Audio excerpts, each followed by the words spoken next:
Kita sedang membicarakan kasus banding yang diajukan oleh Justru karena kita ingin menjaga integritas sistem, menjadi dalih untuk meruntuhkan pilar-pilar dasar hukum. Ada yang gigih pada keadilan substantif juga.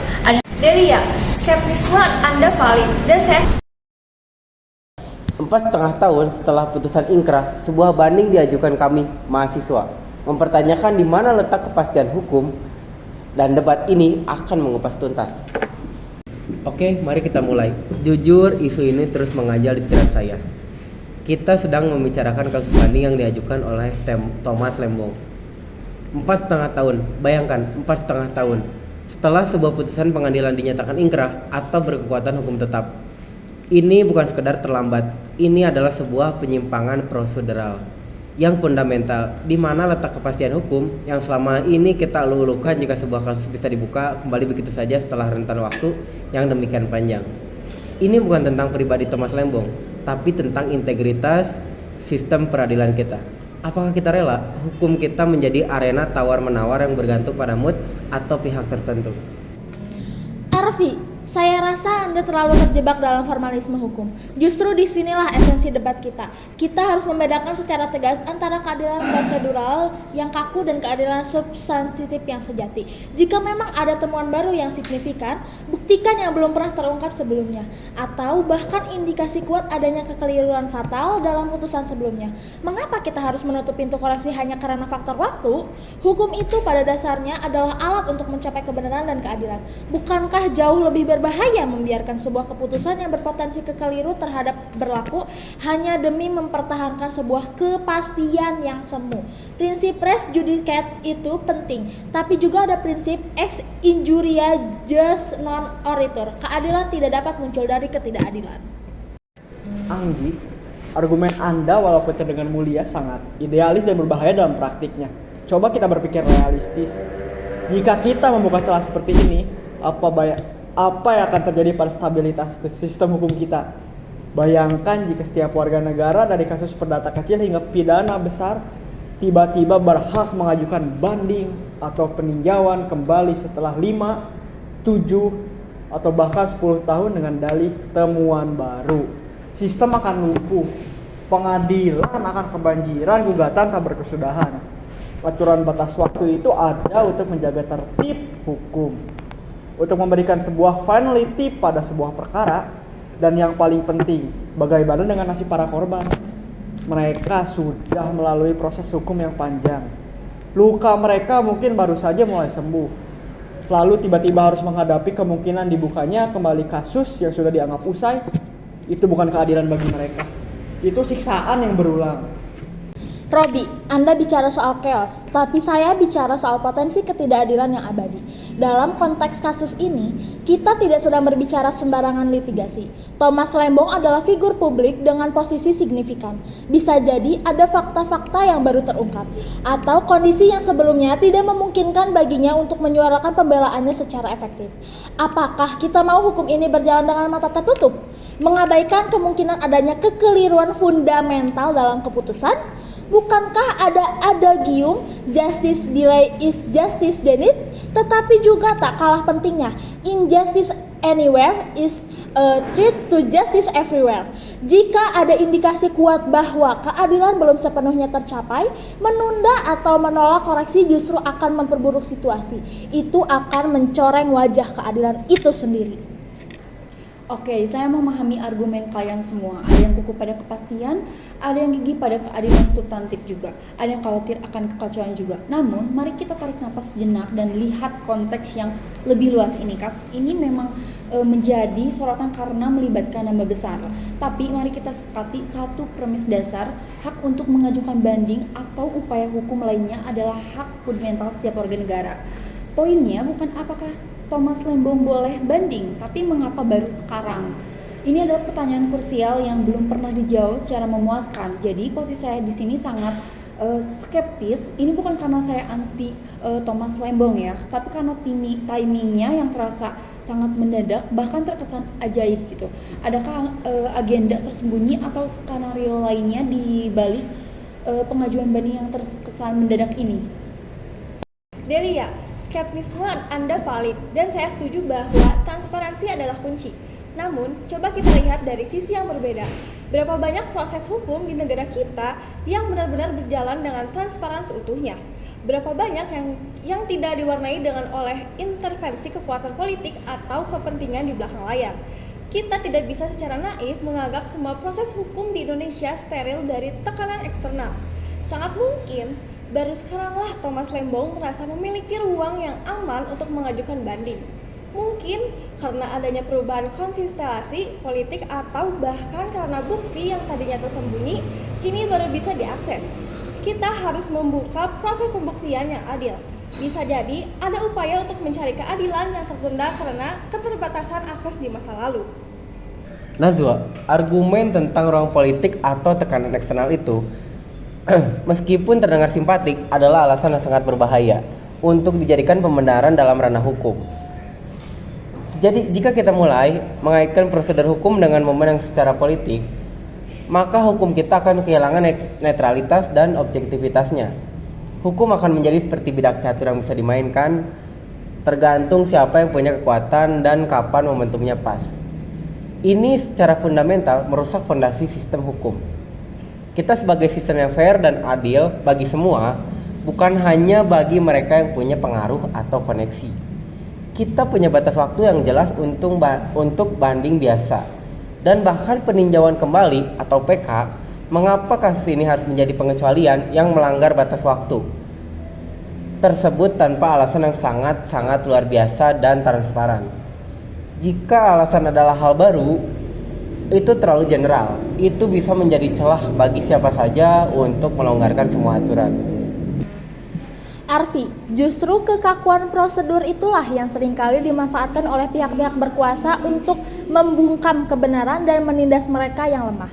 Sistem hukum kita ini, mari kita akui bersama, tidaklah sempurna. Banyak sekali individu yang ditindas oleh sistem karena mereka tidak memiliki akses yang sama, tidak punya suara yang didengar, atau bahkan menjadi korban intervensi di luar jalur hukum.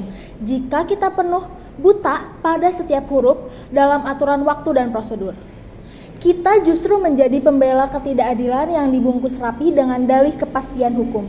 Keadilan sejati harus mampu menembus batasan prosedural jika memang ada bukti yang sangat kuat dan esensial yang menunjuk pada adanya kekeliruan fatal. Lagi pula, banding ini tidak akan selalu diterima begitu saja. Ia akan melewati proses persidangan dan pembuktian ulang. Biarkan pengadilan yang menilai apakah bukti baru itu valid, relevan, dan memenuhi standar novum atau tidak. Menolak kesempatan untuk menguji itu adalah bentuk ketakutan terhadap kebenaran. Tapi Anggi, saya kembali bertanya, di mana batasnya? Jika kita terus-menerus membuka peluang fleksibilitas ini, bagaimana kita bisa menjamin integritas dan kredibilitas seluruh institusi hukum kita? Bagaimana dengan nasib ribuan orang yang menjalani hukum berdasarkan putusan yang sudah inkrah dan tidak mengajukan banding dalam batas waktu yang ditentukan? Apakah mereka juga berhak tiba-tiba mengajukan banding lagi dengan alasan ada temuan baru yang muncul belakangan? Ini bukan soal Thomas Lembong. Ini tentang presiden hukum yang sangat berbahaya yang bisa menghancurkan tatanan hukum kita secara keseluruhan.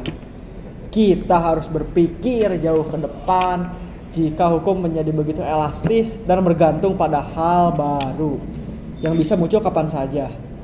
Maka tidak akan ada lagi kepastian bagi siapapun, termasuk bagi pihak yang merasa dirugikan dan para korban. Ini akan menciptakan iklim ketidakpastian yang meresahkan dalam masyarakat. Robi, justru karena kita ingin menjaga integritas sistem, kita harus berani mengakui dan mengoreksi jika ada kesalahan fatal. Integritas sejati sebuah sistem bukan berarti tidak pernah salah, melainkan berani untuk mengakui dan mengoreksi kesalahannya. Dan soal korban, justru karena korbanlah kita harus memastikan bahwa pelaku sesungguhnya yang dihukum secara adil.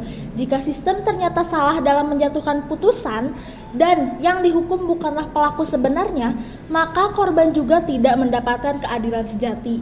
Mereka mendapatkan putusan yang keliru atas nama keadilan, memberikan ruang banding atau PK jika ada fonum yang substansial. Itu justru merupakan bentuk perlindungan terhadap semua pihak, termasuk korban dari putusan yang keliru, dan juga perlindungan terhadap integritas kebenaran hukum itu sendiri. Kita tidak sedang berbicara tentang perubahan aturan secara sembarangan, melainkan penerapan mekanisme koreksi yang memang sudah ada, seperti PK, namun dengan pertimbangan urgensi yang lebih besar. Oke, argumen-argumen kali ini semua sangat menarik dan saya sangat menguatkan pandangan saya. Apakah pengajuan banding ini merupakan sebuah pencarian keadilan yang murni atau justru merupakan sebuah strategi politik yang cerdas dan terencana? Mengingat profil Thomas Lembong tersendiri dan momentum politik yang saat ini sedang terjadi, kita tidak bisa bersikap naif dalam melihat dinamika hukum di Indonesia, di mana batas antara hukum dan politik seringkali menjadi sangat kabur. Jika memang ada bukti baru yang sedemikian penting, mengapa tidak diungkapkan sejak awal? Mengapa harus menunggu 4,5 tahun lamanya? Ini menimbulkan kecurigaan yang sangat kuat bahwa ada skenario yang lebih besar atau agenda tersembunyi di balik pengajuan banding ini. Masyarakat memiliki hak untuk tahu, mereka membutuhkan transparansi yang mutlak karena hanya ada klaim cuman ada hal baru yang mengantumkan tanpa penjelasan konkret. Tanpa itu, kepercayaan publik terhadap proses ini semakin terkikis dan semakin terkubur. Delia, kecurigaan Anda sepenuhnya wajar. Dan saya sependapat bahwa tuntutan akan transparansi adalah hal yang mutlak. Namun, mari kita berhati-hati agar kecurigaan ini tidak serta-merta membunuh peluang terungkapnya kebenaran atau memberangus keadilan substansif. Mungkin saja ada alasan yang sangat kuat dan compelling mengapa novum tersebut baru dapat diungkapkan sekarang. Bisa jadi karena adanya ancaman, keterbatasan akses terhadap informasi atau sanksi atau bahkan bukti itu sendiri baru terkuat dari sumber independen dan integritas peradilan kita. Jika memang novum yang diajukan lemah, tidak relevan, atau tidak memenuhi standar hukum, maka pengadilan akan menolaknya. Tapi menolak kesempatan untuk menguji kesabaran itu sama saja dengan menolak peluang untuk mengoreksi kesalahan sistem yang mungkin telah terjadi. Ini bukan tentang hak memihak Thomas Lembong, tetapi tentang memberikan ruang bagi koreksi keadilan. Nazwa, transparansi yang saya tuntut itu adalah transparansi sejak awal. Proses bukan transparansi yang baru muncul setelah bertahun-tahun kemudian. Yang terlihat lebih seperti manuver hukum daripada pencarian keadilan murni. Ini bukan lagi soal ruang politik. Ini soal rasa keadilan publik yang terkoyak. Masyarakat akan memandang ini sebagai bukti bahwa hukum bisa dipermainkan, bahwa hukum itu fleksibel, tergantung siapa yang punya kuasa, uang, atau akses. Nanti semua orang kaya atau orang penting bisa menunda banding mereka sampai momen yang pas.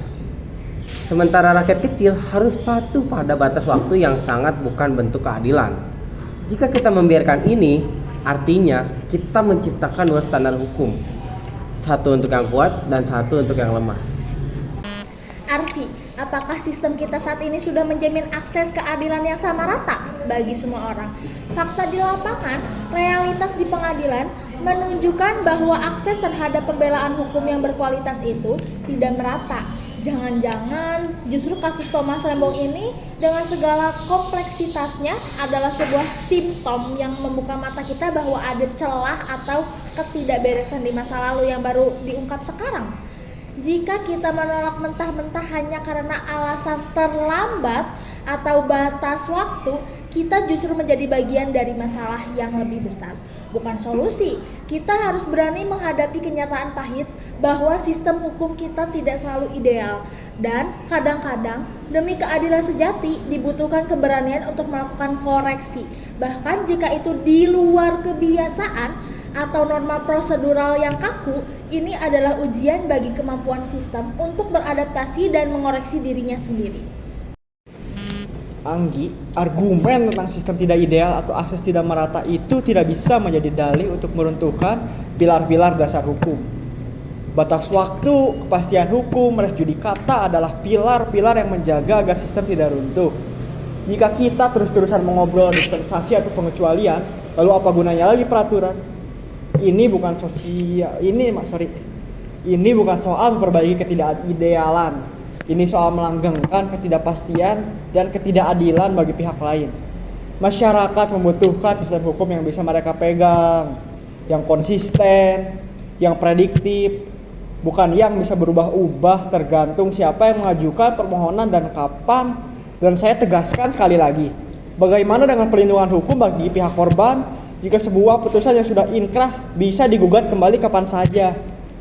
Ini menciptakan trauma berkelanjutan dan mengikis rasa aman. Korban bukan hanya butuh keadilan, mereka butuh penutup, sebuah akhir dari penderitaan perjalanan ini. Robi, justru karena kita ingin melindungi semua pihak, termasuk korban dari putusan yang keliru, kita harus membuka ruang koreksi. Bayangkan jika sebuah putusan ternyata salah total, dan korban yang sebenarnya tidak mendapatkan keadilan karena pelaku sesungguhnya masih bebas atau kebenaran tak terungkap. Memastikan bahwa kebenaran terungkap dan bersalah dihukum bukan hanya sekedar formalitas putusan. Jika sistem kita salah dalam menentukan siapa yang bersalah, itu artinya ada korban lain, korban dari putusan yang keliru. Dan soal batas waktu, mekanisme peninjauan kembali itu sendiri sudah ada sebagai pengaman hukum di luar batas waktu banding normal. Persis untuk kasus di mana ada novum, pertanyaannya sekarang adalah, apakah hal baru ini memenuhi kriteria? Novum yang kuat, dan itu harus dibuktikan di pengadilan. Jangan kita yang menghakimi di sini, biarkan pengadilan yang menguji. Oke, jadi intinya kembali lagi pada satu kata kunci, yaitu novum. Jika ini memang pengajuan FTTK, maka harus dibuktikan secara meyakinkan bahwa novum atau bukti baru yang esensial, relevan, dan bukti pernah dipertimbangkan sebelumnya oleh pengadilan. Tapi masalahnya klaim hal baru ini terlalu luas dan multi-interpretis gitu ya. Publik berhak tahu secara spesifik apakah persisnya novum itu, mengapa bukti ini baru muncul sekarang, tanpa penjelasan yang pasti dan transparan dan rinci mengenai novum serta alasan keterlambatan yang palit ini. Bandingan ini akan selalu dicurigai sebagai manuver belakang ini ya. Jadi jika pihak Thomas Lembong ingin dan mendapatkan kepercayaan publik dari masyarakat, mereka harus secara terbuka dan tanpa keraguan membeberkan novum ini, serta menjelaskan secara rasional alasan dibalik kemunculannya yang tertunda ini. Tidak cukup hanya klaim, tapi harus ada pembuktian awal yang sangat kuat. Delia, saya sepenuhnya setuju dengan tuntutan Anda akan transparansi mengenai novum. Itu adalah prasyarat mutlak. Namun, mari kita jangan biarkan prasangka atau sinisme yang tidak beralasan menghalangi sebuah proses yang bisa membawa kita pada kebenaran. Mungkin saja memang ada alasan yang sangat kuat dan bisa diterima akal sehat mengapa novum itu baru bisa diungkapkan sekarang. Bisa jadi karena adanya ancaman di masa lalu yang hilang keterbatasan akses terhadap dokumen atau saksi kunci, atau bahkan karena bukti itu sendiri baru terkuak dari sumber lain yang independen dan tidak terkait dengan Thomas Lembong. Justru inilah kesempatan historis bagi kita untuk menguji independensi dan kematangan peradilan kita. Jika memang novum itu lemah, tidak valid, atau hanya rekayasa, maka pengadilan akan menolaknya. Tapi menolak kesempatan untuk menguji kebenaran itu sendiri sama saja dengan menolak peluang untuk mengoreksi kesalahan sistem atau mungkin telah terjadi dan memperkuat rasa ketidakadilan. Ini bukan tentang membela individu, tapi tentang memperjuangkan prinsip bahwa keadilan sejati harusnya keadilan yang dapat dikoreksi. Pada akhirnya, saya kembali pada inti argumen saya. Kepastian hukum adalah fondasi tak tergantikan dalam sebuah negara hukum. Jika kita terus-menerus mengobrol fleksibilitas atas nama keadilan substantif tanpa ada batas waktu yang jelas dan alasan yang sangat luar biasa, maka tidak akan ada lagi yang namanya kepastian bagi siapapun. Hak untuk upaya hukum itu ada batasnya, dan 4,5 tahun itu sudah jauh melampaui batas kewajaran prosedural.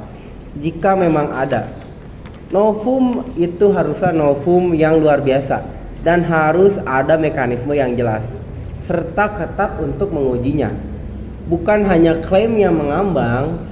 Tanpa transparansi paripurna, kita harus melindungi sistem dari penyalahgunaan.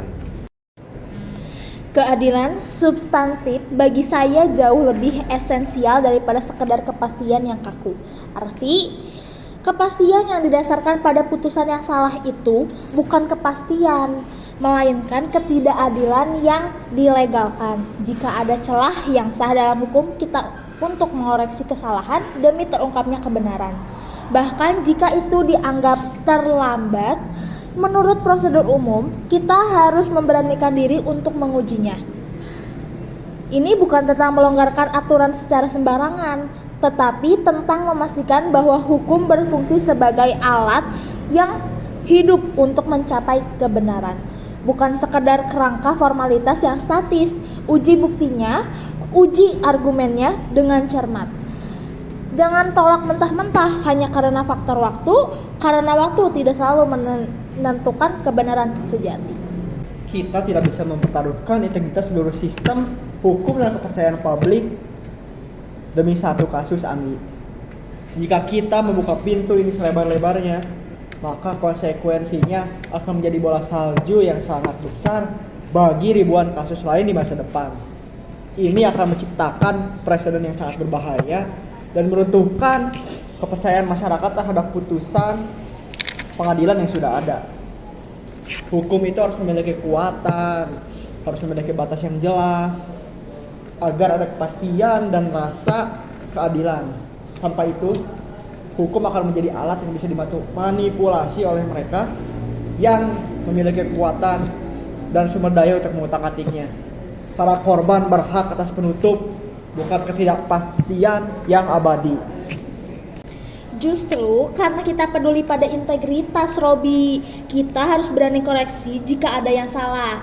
Sistem yang tidak bisa mengoreksi dirinya sendiri adalah sistem yang rapuh, bukan yang berintegritas. Integritas sejati adalah kebenaran akhirnya terungkap. Saya sepenuhnya setuju dengan Delia. Transparansi adalah kunci vital. Kalau memang ada celah hukum untuk diajukan banding atau peninjauan kembali, ya sudah, biarkan prosesnya berjalan secara transparan dan akuntabel. Namun, jangan sampai proses ini membuat sistem hukum kita jadi permainan bagi para elit. Keadilan itu membutuhkan kepastian, tetapi juga membutuhkan keberanian untuk merevisi kesalahan fatal. Ini bukan semata-mata tentang Thomas Lembong sebagai individu. Ini adalah ujian besar bagi sistem kita. Jika satu orang bisa membuka pintu koreksi setelah 4,5 tahun, kita harus memastikan bahwa pintu itu tidak terbuka untuk mereka yang punya nama besar, melainkan juga untuk setiap warga negara yang mencari keadilan. Ini adalah momentum untuk reformasi dan evaluasi sistem yang lebih dalam. Ya, tapi tolong dicatat baik-baik. Jangan sampai dalih keadilan ini jadi justifikasi untuk melonggarkan prosedur hukum secara sembarangan. Karena jika itu terjadi, hukum dan akses hukum akan kehilangan daya ikatnya dan menjadi alat bagi orang-orang yang punya kekuasaan dan akses untuk memutarbalikkan fakta demi kepentingan pribadi mereka. Ini bukan keadilan, ini adalah permainan kekuasaan yang berkedok hukum. Dan jangan sampai kepastian hukum menjadi tameng untuk mempertahankan ketidakadilan terselubung. Keadilan sejati haruslah dinamis, mampu batasan demi terungkapnya kebenaran. Arfi, rigiditas dapat menjadi penindasan. Transparansi, akuntabilitas, pengawasan publik, dan adherence pada prosedur hukum yang jelas itu adalah pilar-pilar yang harus dijaga tanpa kompromi.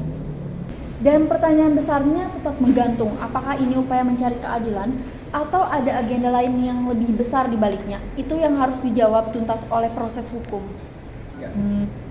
Itu adalah pertanyaan yang harus dijawab oleh proses hukum yang transparansi dan akuntabel di hadapan publik dan tugas kita sebagai mahasiswa.